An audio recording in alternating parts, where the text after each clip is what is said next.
جناب محمد رسول اللہ صلی اللہ علیہ وآلہ وسلم نے اسلام جب آیا اور آپ علیہ السلام نے اسلام کو لوگوں کے سامنے پیش کیا تو اس اسلام کی جو عملی تصویر آپ نے لوگوں کے سامنے رکھی اس میں یہ بھی تھا کہ نبی علیہ السلام نے غلاموں کو آزاد کرنے کی رغبت دلائی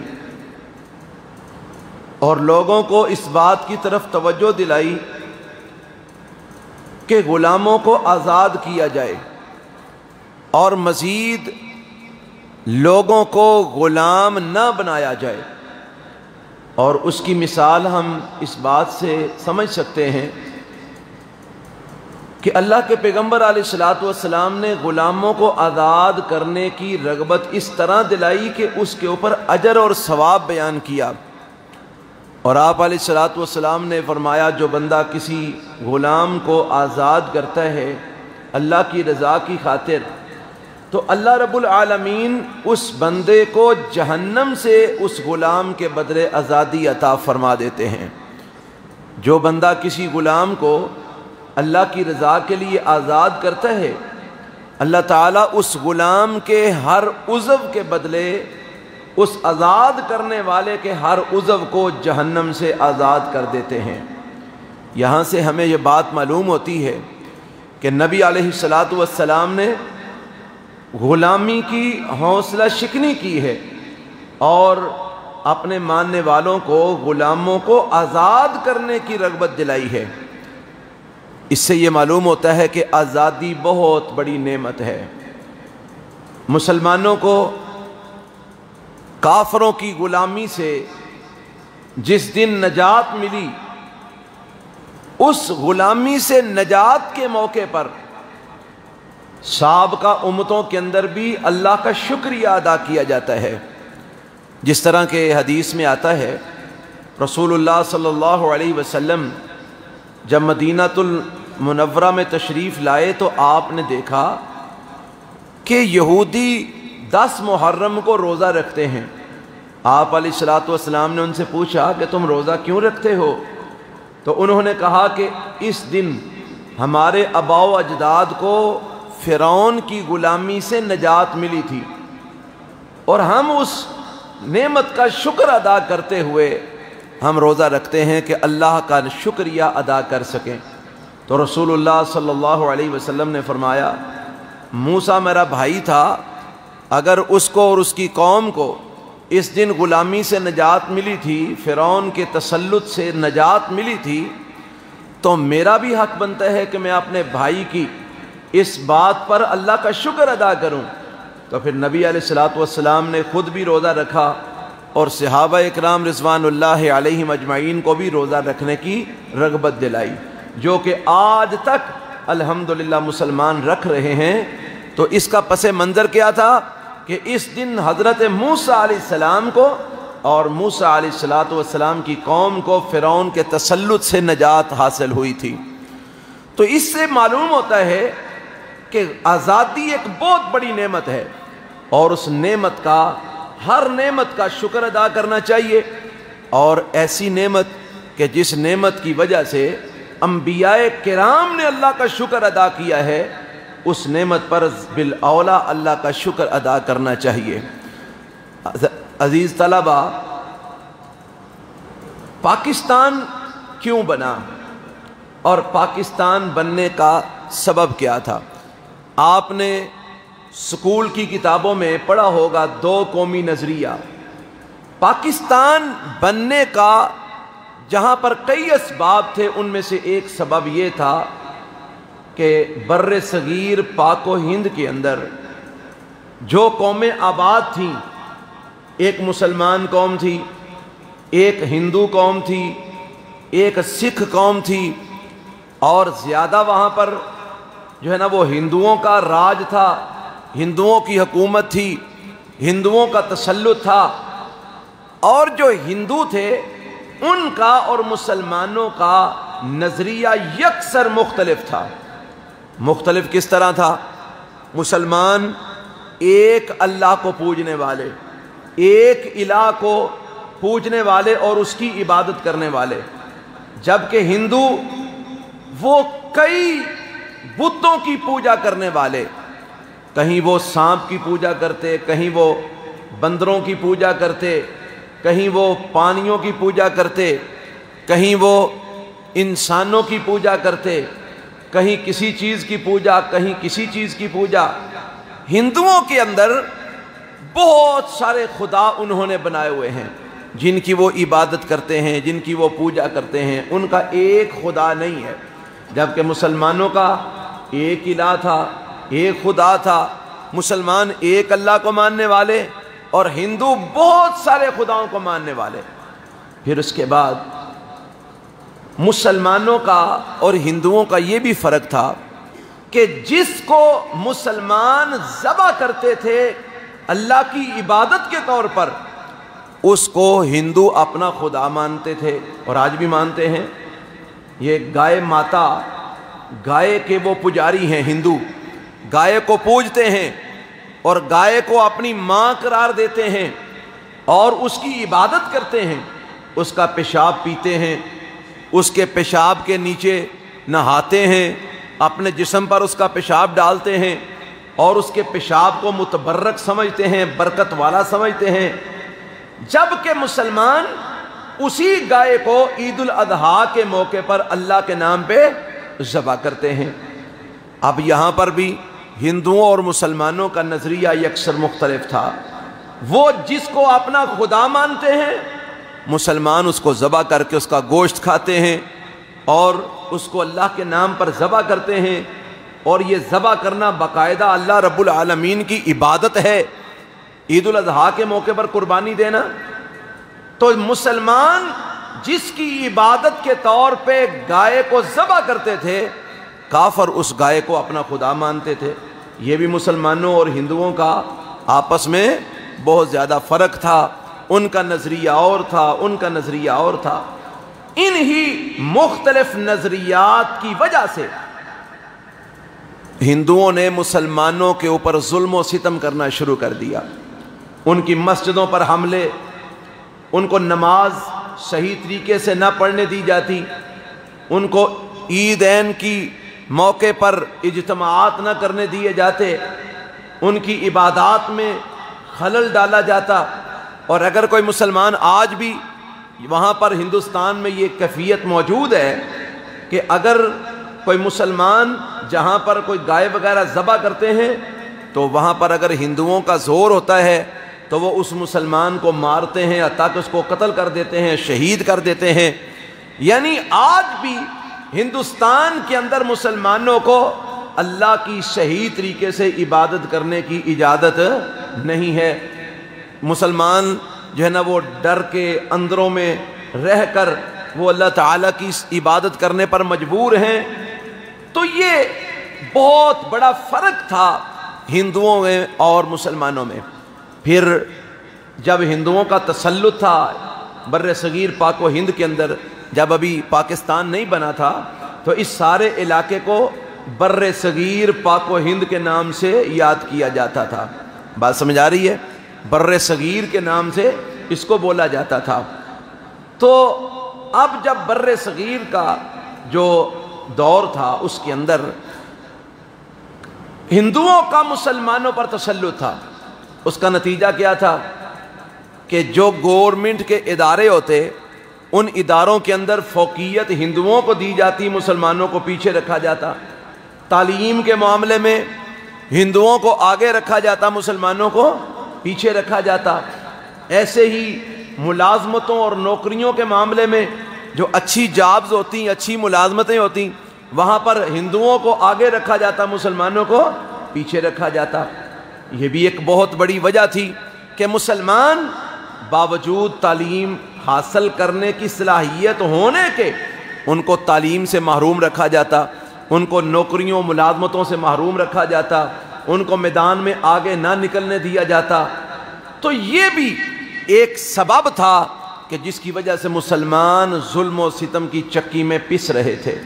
جب یہ سارے حالات تھے تو اس وقت پھر مسلمانوں کے جو لیڈر تھے، جن میں سے قائد اعظم محمد علی جناح، حضرت علامہ اقبال رحمۃ اللہ علیہ، اور اس کے علاوہ دیگر جو مسلمانوں کے لیڈر تھے، قائدین تھے، وہ یہ بات بیٹھ کر سوچنے پہ مجبور ہو گئے کہ اگر اسی طرح کام چلتا رہا تو مسلمان تو مٹ جائیں گے، مسلمان تو دن بدن ظلم و ستم کی چکی میں پستے جا رہے ہیں اور ان کو ہر میدان میں پیچھے دھکیلا جا رہا ہے، تو ان کے حقوق ان کو نہیں دیے جا رہے۔ اگر ایسے ہی چلتا رہا تو یہ تو عنقریب وقت آئے گا کہ مسلمان انتہائی غلامی کی زندگی میں چلے جائیں گے اور ہندو ان کے اوپر مسلط ہو جائیں گے۔ جبکہ اس سے پہلے 200 سال تک انگریز حکومت کر چکا تھا۔ اس سے پہلے 200 سال تک بر صغیر پر حکومت کس نے کی ہے؟ انگریز نے کی ہے، اور انگریز نے بھی اس کے نزدیک تو جو ہے نا وہ ہندو کیا، سکھ کیا، مسلمان کیا، وہ سارے جو ہے نا وہ ان کو اپنا مخالف سمجھتا تھا، سب کے اوپر اپنا تسلط اور اپنی حکومت اس نے جمائی ہوئی تھی، اور اس کے قوانین کے مطابق یہ سارے لوگ زندگی گزارنے پہ مجبور تھے۔ لیکن اس انگریز کی غلامی سے بھی نجات حاصل کرنے کے لیے اگر کوشش کی ہے تو مسلمانوں نے کی ہے۔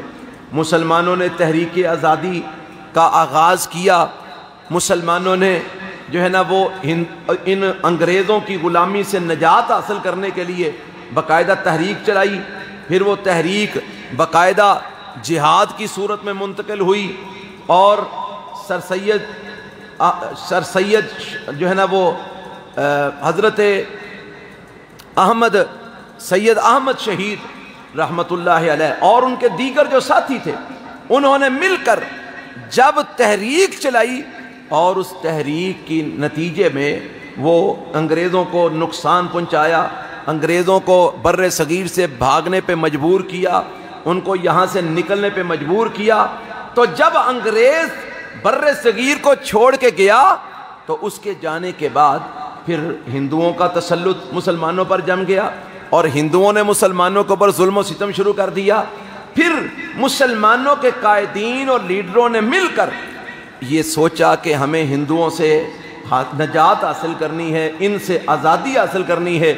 پھر اس موقع پر ایک جو ہے نا وہ تحریک دوبارہ سے چلی، ہندوؤں سے آزادی کی تحریک، اور پھر ایک جماعت کا انعقاد کیا گیا، جماعت ایک بنائی گئی جس کو مسلم لیگ کہا جاتا ہے، اور مسلم لیگ کے اندر وہ لوگ، وہ علماء شریک ہوئے، وہ قائدین، وہ لیڈر شریک ہوئے جن کا خیال یہ تھا کہ مسلمانوں کا ایک الگ سے ملک ہونا چاہیے، مسلمانوں کی ایک الگ سے ریاست ہونی چاہیے، مسلمانوں کا ایک الگ سے وطن ہونا چاہیے کہ جہاں پر مسلمان رہ کر اللہ تعالیٰ کی صحیح معنوں میں عبادت کر سکیں اور اللہ کے احکامات کو صحیح معنوں میں اس کے اوپر عمل پیرا ہو سکیں۔ اور پھر اس کے بارے میں جو تحریک چلی، محنتیں ہوئیں، کوششیں ہوئیں، لوگوں نے قربانیاں دیں، اور بڑے جلسے ہوئے اور بڑے جلوس نکالے گئے، اور پھر وہ ایک نعرہ لگایا گیا، مسلم ہے تو مسلم لیگ میں آ۔ اچھا، وہ مسلم لیگ اور تھی جو پاکستان بنانے کے لیے اور ہندوؤں کی غلامی سے نجات پانے کے لیے جو ایک تحریک چلائی گئی جس کا نام مسلم لیگ رکھا گیا، وہ مسلم لیگ اور تھی۔ یہ آج پاکستان میں جو مسلم لیگ ہے نا، جو پاکستان کو لوٹ کے کھا رہی ہے، یہ اور مسلم لیگ ہے، وہ اور مسلم لیگ تھی۔ اس کے اندر بڑے بڑے علماء کرام، بڑے بڑے اس کے اندر لیڈر، بڑے بڑے قائدین، انہوں نے اس تحریک میں حصہ لیا، اور اس تحریک کا، اس مسلم لیگ کا مقصد کیا تھا؟ لوگوں کے اندر یہ تصور دینا، لوگوں کے اندر یہ خیال پیدا کرنا، لوگوں کے اندر یہ جذبہ پیدا کرنا، لوگوں کو اس بات کی آگاہی دینا، لوگوں کو اس بات کی سوچ دینا کہ ہم نے الگ ایک ملک بنانا ہے، الگ ایک وطن بنانا ہے، الگ ایک ہم نے ریاست قائم کرنی ہے جہاں پر اسلام کا نظام ہوگا، جہاں پر مسلمان کھلے دل اللہ کی صحیح معنوں میں عبادت کر سکیں گے، جہاں پر صحیح معنوں میں اللہ کے احکامات کو نافذ کر کے ان پر عمل کیا جا سکے گا۔ تو ایسی ایک ریاست، ایسا ایک وطن جو ہے نا وہ ہمیں بنانا ہے، ہمیں حاصل کرنا ہے۔ تو پھر یہ نعرہ بنایا گیا جو پاکستان کو بنانے کے لیے ایک سوچ، ایک تصور جو مسلمانوں کو دیا گیا کہ ہم نے وہ ملک جو بنانا ہے وہ کس کے لیے بنانا ہے؟ لا الہ الا اللہ کی بنیاد پر۔ کس کی بنیاد پر بنانا ہے؟ لا الہ الا اللہ کی بنیاد پر بنانا ہے۔ کیوں؟ کیونکہ پاکستان بنانے کا مقصد یہ تھا، سوچ یہ تھی کہ ہندو ہمیں یہاں پر قربانیاں نہیں کرنے دیتے، ہم اس ملک میں اللہ کے نام پر قربانیاں کر سکیں گے۔ ہندو ہمیں یہاں پر سرعام نمازیں نہیں پڑھنے دیتے، ہم اس ملک میں اللہ تعالیٰ کی صحیح معنوں میں عبادت کر سکیں گے، اللہ رب العالمین کے صحیح معنوں میں احکامات کو بجا لا سکیں گے۔ تو اس مقصد کے لیے ایک سوچ دی گئی لوگوں کو، مسلمانوں کو، کہ وہ کوشش کریں کہ ایسا ایک ملک بنایا جائے جس کی بنیاد لا الہ الا اللہ ہو۔ جس کی بنیاد کیا ہو؟ لا الہ الا اللہ ہو۔ لا الہ الا اللہ کی بنیاد پر وہ ملک بنایا جائے۔ اور پھر اس کے لیے محنت کی گئی، کوشش کی گئی، تحریکیں چلائی گئی، اس کے لیے جلسے کیے گئے، اس کے لیے بہت زیادہ قربانیاں دی گئیں۔ اور پھر ایک وقت آیا کہ سن 1947 میں پاکستان جو ہے نا وہ معرض وجود میں آیا۔ اور جب پاکستان بنایا گیا تو اس وقت نعرہ کیا لگایا گیا؟ پاکستان کا مطلب کیا؟ لا الہ الا اللہ۔ اس لا الہ الا اللہ کی بنیاد پر پاکستان معرض وجود میں آیا۔ اس لا الہ الا اللہ کی بنیاد پر پاکستان کا قیام عمل میں آیا۔ اب سن 1947 میں پاکستان بنا، اور پھر جب پاکستان بنا اس وقت مسلمانوں نے کتنی کو قربانیاں دیں۔ توجہ ادھر میری طرف رکھیں سارے۔ اس وقت مسلمانوں نے کتنی کو قربانیاں دیں۔ چھوٹے چھوٹے معصوم بچوں کو نیزوں کی انیوں پر چڑھا کر چھلنی کیا گیا۔ ہم نے تاریخ میں پڑھا ہے، اور ہمارے بڑوں نے جنہوں نے پاکستان اپنی آنکھوں سے بنتے دیکھا، اور جو ہندوستان سے ہجرت کر کے پاکستان میں آئے، انہوں نے جو اپنی آنکھوں دیکھے حالات بیان کیے ہیں، اور جو اس تاریخ میں لکھا ہوا ہے اس کو پڑھیں تو ہمیں یہ بات معلوم ہوتی ہے کہ معصوم بچوں کو ماؤں کی گودوں سے چھینا جاتا، اور اس کو کہا جاتا تم پاکستان چاہتے ہو، تمہیں پاکستان لینا ہے۔ پھر اس کو اچھالا جاتا بچے کو، اور نیچے نیزہ رکھ دیا جاتا۔ بچہ جب اوپر سے نیچے آتا تو وہ نیزے میں پرویا جاتا۔ معصوم بچوں کو نیزوں کی انیوں پہ پرویا گیا، اور ان کو کہا جاتا تھا تم پاکستان لینا چاہتے ہو۔ نوجوان بہنوں کو، مسلمان بہنوں کو ہندو سرعام ان کی عزتوں کو لوٹتے، ان کی عزتوں کو پامال کرتے، ان کے ساتھ زنا کرتے، ان کی عزتوں کو لوٹ کے کہتے تھے لو تمہیں پاکستان چاہیے تھا، یہ لو پاکستان۔ جب پاکستان بنا تھا تو بوڑھی ماؤں کے سامنے ان کے نوجوان بیٹوں کو قتل کیا گیا۔ جب پاکستان بنا تھا، اس پاکستان کا نام لینے کی وجہ سے بوڑھوں کو مارا گیا، جوانوں کو قتل کیا گیا۔ اور آپ کو پتہ ہے پاکستان کا جب قیام عمل میں آیا تو جو ہندوستان سے ٹرین مسلمانوں کو لے کے آئی تھی، جب وہ ٹرین پاکستان کے اسٹیشن پر پہنچی اور یہاں کے رہنے والے لوگوں نے جب اس ٹرین کا استقبال کیا، تو جب وہ آ کر رکی تو وہ خون اس کے ڈبوں سے بہہ رہا تھا، اس ٹرین سے خون نکل رہا تھا۔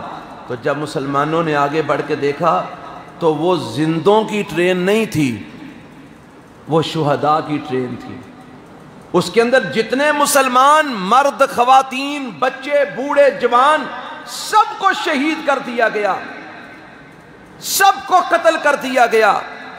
تم پاکستان جا رہے ہو، ہم تمہیں زندہ پاکستان نہیں جانے دیں گے۔ وہ جب ٹرین پاکستان میں پہنچی وہ شہداء کے ساتھ بھری ہوئی تھی، اس میں زندہ لوگ نہیں تھے۔ معصوم بچوں کو قربان کیا گیا، 1 نہیں 20 نہیں سینکڑوں نہیں، ہزاروں بچوں کو، ہزاروں نوجوانوں کو شہید کیا گیا، ہزاروں بہنوں کی عزتیں لوٹی گئی، اور کتنی ہی مائیں بہنیں ایسی تھیں کہ جنہوں نے اپنی عزتوں کو بچانے کے لیے کنووں میں چھلانگیں لگا کر اپنے آپ کو خودکشی کر لی، موت کے حوالے کر دیا کہ ہماری عزت نہ لوٹی جائے، ہمارے ساتھ برا سلوک نہ ہو۔ اپنی عزت بچانے کے لیے ان مسلمان بہنوں اور بیٹیوں نے خودکشیاں کی، کنووں میں چھلانگیں لگائیں، پانی میں ڈوب کے مر گئیں۔ یہ وہ دور تھا جب پاکستان بن رہا تھا۔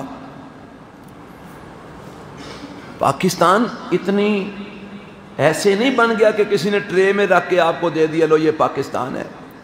پاکستان کے لیے بڑی قربانیاں دی گئی، پاکستان کے لیے بچے ذبح کروائے گئے، عزتیں لٹائی گئیں، بڑی تعداد کے اندر ایسی عورتیں موجود تھیں جن کو ہندوؤں نے اپنی غلامی میں لے لیا، ان کو پکڑ کے قید کر لیا۔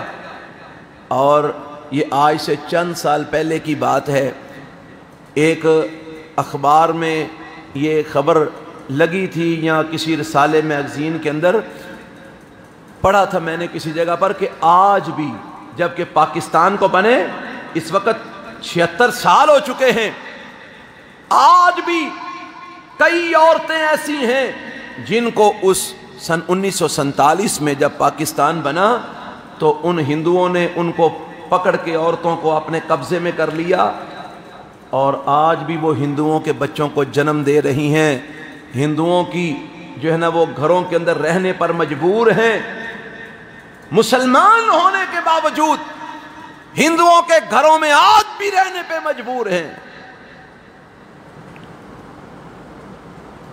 یہ اس طرح پاکستان بنا، بڑی قربانیاں دی گئی۔ ہمارے استاد، ہمارے شیخ مولانا خالد گرجاکی رحمۃ اللہ علیہ، وہ جب ہم چھوٹے چھوٹے ہوتے تھے تو وہ ہمیں واقعات سنایا کرتے تھے، یقین مانے رونگٹے کھڑے ہو جاتے کہ ایک عورت جا رہی ہے، ایک بچہ اس کے سینے کے ساتھ لگا ہوا ہے، ایک بچہ اس نے انگلی لگایا ہوا ہے اور وہ جا رہی ہے۔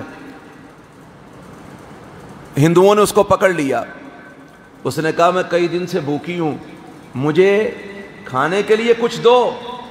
انہوں نے اس بچے کو جو اس کی انگلی کے ساتھ چل رہا تھا اس کو کاٹ کے ذبح کر کے کاٹ کے آگ پہ بھون کے کہا لو یہ کھا لو۔ اس کے بچے کو اس کے سامنے ذبح کر کے بھون کے اس کو دیا جا رہا ہے، یہ کھا لو۔ اس نے کہا مجھے پیاس لگی ہے، مجھے پینے کے لیے پانی دو۔ انہوں نے اس کا دوسرا بچہ چھینا، اس کو ذبح کر کے اس کا خون نکالا، کہا یہ پی لو۔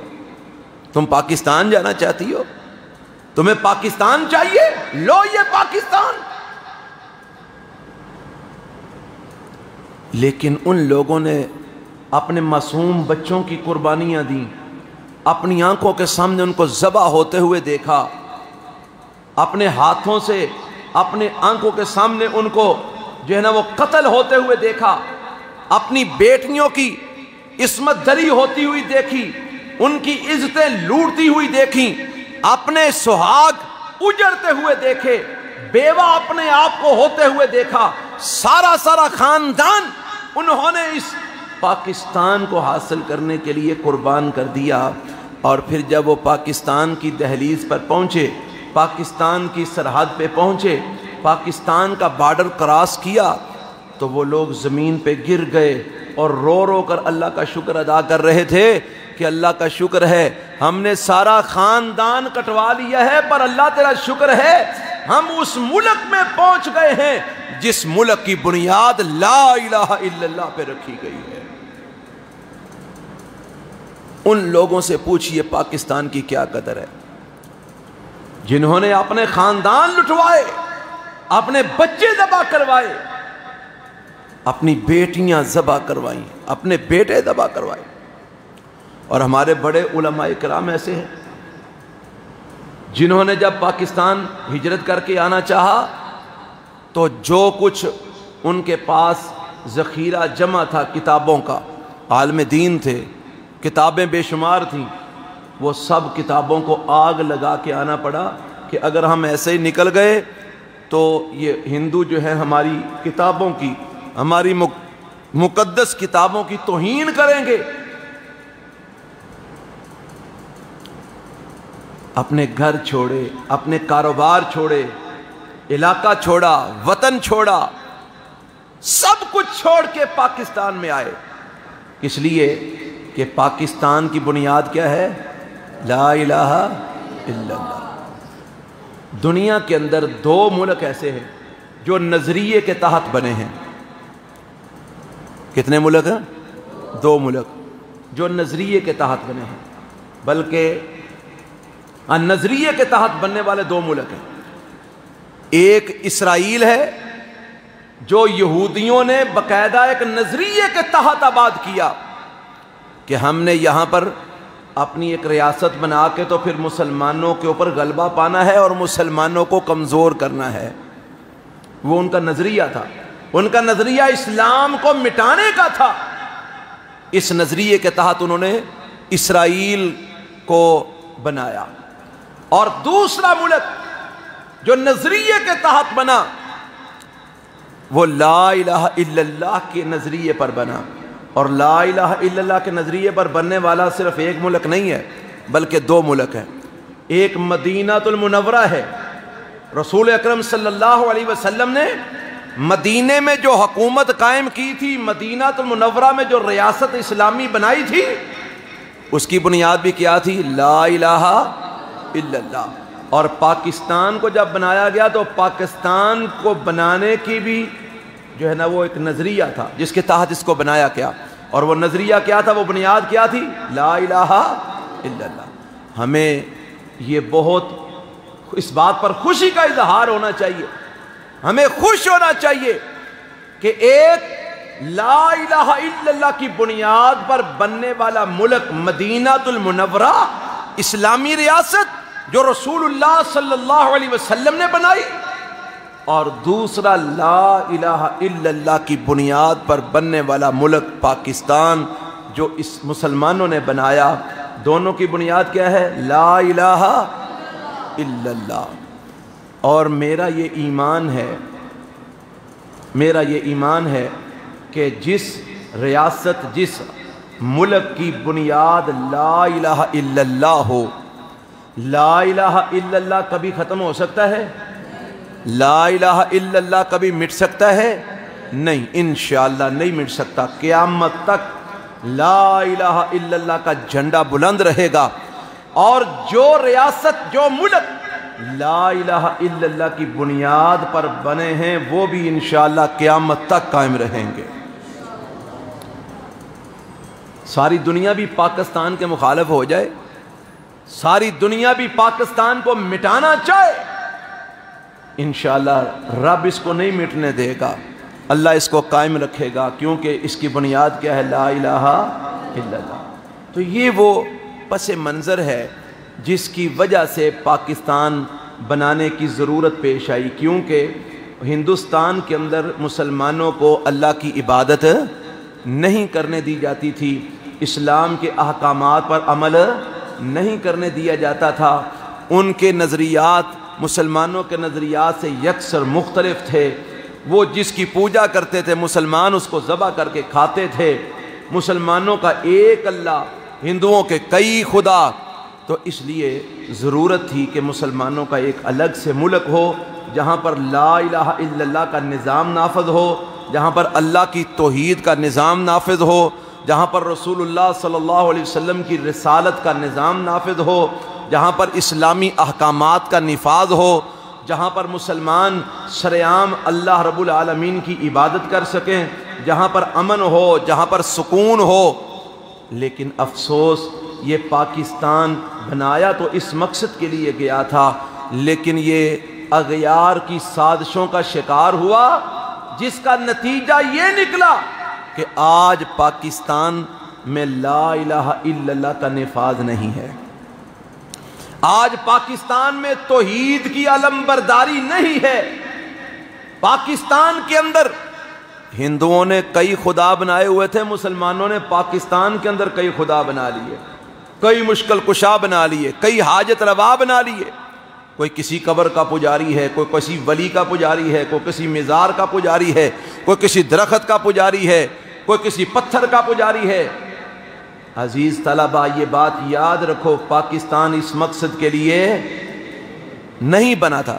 آپ بولو، پاکستان اس مقصد کے لیے، کس مقصد کے لیے بنا ہے؟ کہ یہاں پر ایک اللہ کی عبادت ہو، اور جب تک یہ ایک اللہ کی عبادت والا نظام پاکستان میں نافذ نہیں ہوگا تب تک پاکستان میں امن اور سکون نہیں ہو سکتا۔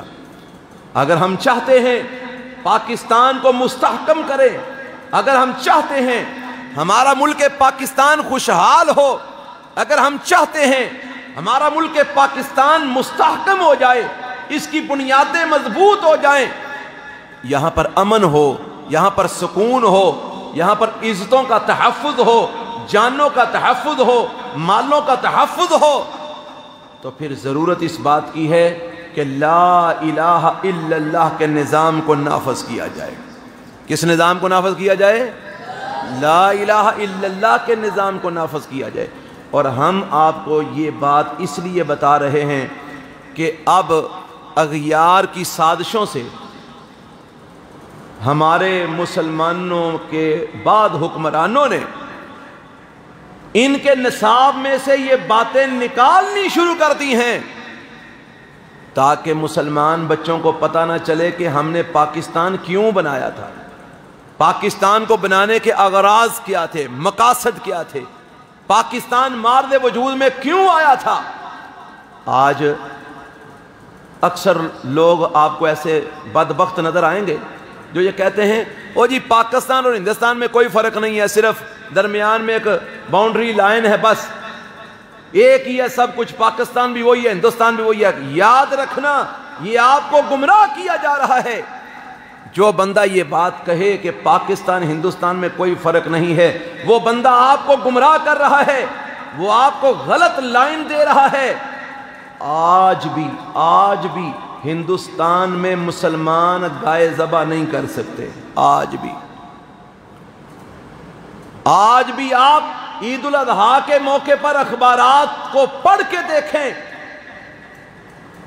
کہ کتنے مسلمان شہید کر دیے جاتے ہیں صرف اس وجہ سے کہ تم نے گائے کیوں ذبح کی۔ گائے ہمارا خدا ہے، تم نے اس کو ذبح کر دیا۔ آج بھی وہ لوگ گائے کے پجاری ہیں، آج بھی وہ لوگ گائے کا پیشاب پیتے ہیں، آج بھی وہ لوگ گائے کے پیشاب کو متبرک سمجھ کے اس کو اپنے اوپر ڈالتے ہیں، نہاتے ہیں۔ آپ یہ سب کچھ کر سکتے ہیں اور کر سکتے ہیں نہیں؟ تو پھر آپ اور ہندو اکٹھے کیسے رہ سکتے ہیں؟ رہ سکتے ہیں اکٹھے؟ وہ گائے کا پیشاب پیتے ہیں، آپ اس کو ناپاک سمجھتے ہو۔ وہ گائے کو خدا مانتے ہیں، آپ گائے کو ذبح کرتے ہو۔ وہ سانپوں کے پجاری، وہ گنگا جمنا کے پجاری، وہ بتوں کے پجاری، وہ بندروں کے پجاری، وہ انسانی شرمگاہ کے پجاری، اور ہم کس کے پجاری ہیں؟ سارے بولو کس کے پجاری ہیں؟ تو ایک اللہ کو پوجنے والے اور ہزاروں کو پوجنے والے اکٹھے رہ سکتے ہیں؟ یہ جو لوگ کہتے ہیں نا جی وہ ایک ہی ہے جی ہندوستان پاکستان، کوئی فرق نہیں ہے، ان کو پوچھا کرو اگر ایک ہی ہیں تو ہر سال ہندوستان میں آج بھی ہندو مسلم فسادات ہوتے ہیں اور مسلمانوں کے گھروں کو آگ لگا دی جاتی ہے، مسلمانوں کو سرعام قتل کر دیا جاتا ہے۔ ایک ایک واقعے میں 50-50 70-70 80-80 100 مسلمان آج بھی ہندوستان میں جب ہندو مسلم فسادات ہوتے ہیں ان کو شہید کر دیا جاتا ہے، اور بدبخت تم کیسے کہہ سکتے ہو کہ ہندو مسلمان ایک ہی ہیں؟ یہاں یہ اکٹھے رہ سکتے ہیں؟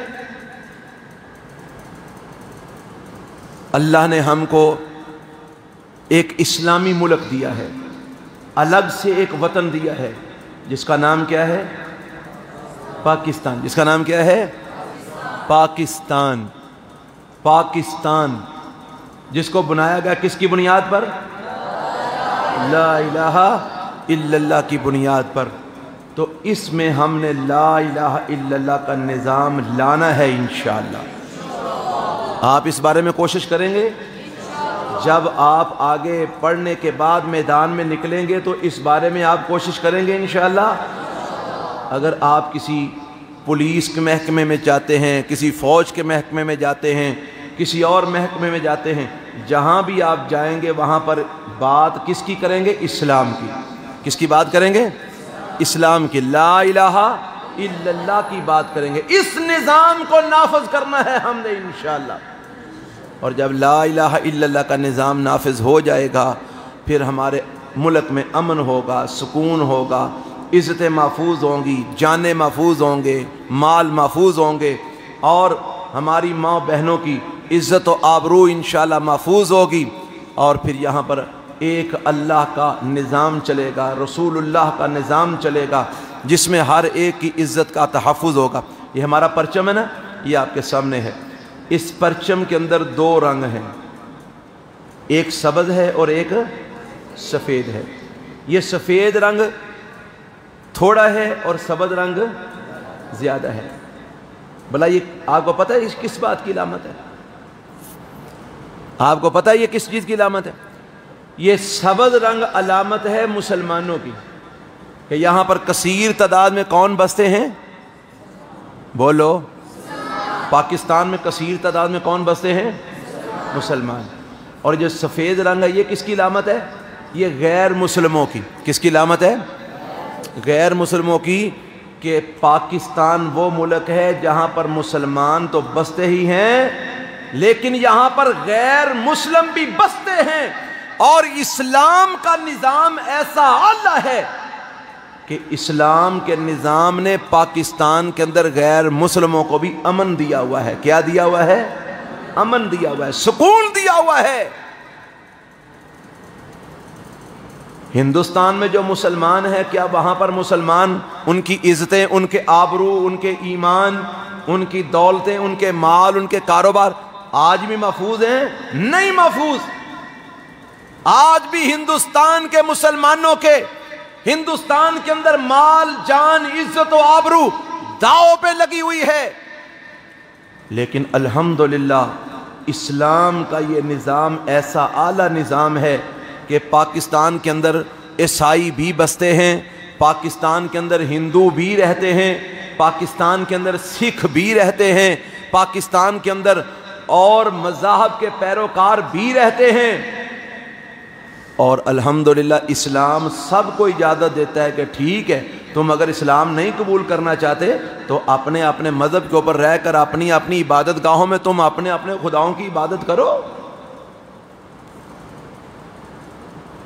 اسلام ان کے ساتھ زبردستی نہیں کرتا۔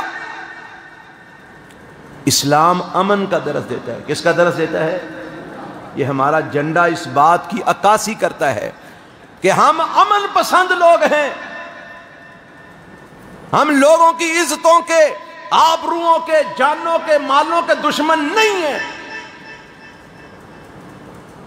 لیکن اگر مسلمانوں کو اسلام پر عمل کرنے سے روکا گیا یا ان کی عزت و آبرو اور ان کے ایمانوں کے اوپر ڈاکہ ڈالنے کی کوشش کی گئی تو پھر اللہ نے ہم کو ایک نظام دیا ہے جس کو جہاد کہتے ہیں۔ کیا کہتے ہیں؟ پھر انشاءاللہ ہم جہاد کا علم اٹھائیں گے، جس طرح ہمارے اکابرین نے اٹھایا، ہم جہاد کا علم اٹھائیں گے، اور اسلام کے غلبے کے لیے پھر ہمیں جو کرنا پڑا ہم کریں گے۔ لیکن یہ تب ہوگا جب مسلمانوں کو ستایا جائے گا، جب اسلام کو مٹانے کی کوشش کی جائے گی، جب مسلمانوں پر ظلم و ستم ڈھایا جائے گا۔ اور یہ کام انشاءاللہ ہماری ریاست کا ہے، یہ کام ہماری فوج کا ہے۔ اللہ کرے ان کو اس بات کی سمجھ آئے اور وہ اپنے ملک پاکستان کے سرحدوں کی بھی حفاظت کرے، اور جس بنیاد پر یہ پاکستان بنایا گیا لا الہ الا اللہ، اس بنیاد کی بھی حفاظت کریں، اور انشاءاللہ ہم کریں گے، ہم کریں گے انشاءاللہ، جتنی ہمارے پاس ہمت طاقت ہے ہم پاکستان کی سرحدوں کی بھی حفاظت کریں گے، اور انشاءاللہ اس کی بنیاد لا الہ الا اللہ کی بھی ہم حفاظت کریں گے انشاءاللہ۔ ہم نے شرک نہیں کرنا، اور ہم نے کسی کو شرک کرنے بھی نہیں دینا، ہم نے لوگوں کو سمجھانا ہے، ہم نے لوگوں کو قائل کرنا ہے، ہم نے ان کو آگاہی دینی ہے، ہم نے ان کو لا الہ الا اللہ کی تعلیم دینی ہے انشاءاللہ، اور ہم نے پاکستان کو صحیح معنوں میں پاکستان بنانا ہے، کہیں انشاءاللہ، اور یہ پاکستان ہمیشہ قائم رہے گا انشاءاللہ، کیونکہ اس کی بنیاد کیا ہے؟ پاکستان کا مطلب کیا؟ پاکستان زندہ باد، اور انشاءاللہ پاکستانی قوم بھی پائندہ باد۔